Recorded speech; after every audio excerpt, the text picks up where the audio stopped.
સુરતની અડાજણ પોલીસે બિનવારસી હાલતમાં મળી આવેલ બાળાના વાલી વારસની ખરાઈ કરી પરિવારને બાળાને સોંપતા પરિવારનો આભાર વ્યક્ત કર્યો। સુરત પોલીસ કમિશનર વાબાંગ જામીર, અધિક પોલીસ કમિશનર બગડિયા, નાયબ પોલીસ કમિશનર ઝાલા અને મદદનીશ પોલીસ કમિશનર મોદી દ્વારા સુરત શહેરમાં ગુમ કે અપહરણ થયેલા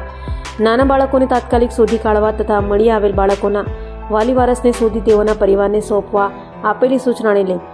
PIA ચાવડાની ટીમ પેટ્રોલિંગમાં હતી। ત્યારે અડાજણ હની પાર્ક સુરભી ડેરી પાસે આવેલ ગાર્ડન નજીકથી એક 6 થી 7 વર્ષની માસૂમ બાળા બિનવારસી મળી આવી હોય,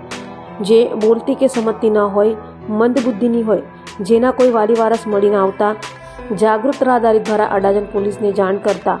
અડાજણ પોલીસે બાળાનો કબજો લઈ રામનગર ખાતે ચિલ્ડ્રન હોમ ફોર ગર્લ્સમાં મૂકી દીધી હતી અને બીજી તરફ અડાજણ પોલીસે તપાસ હાથ ધરી હતી, જેમાં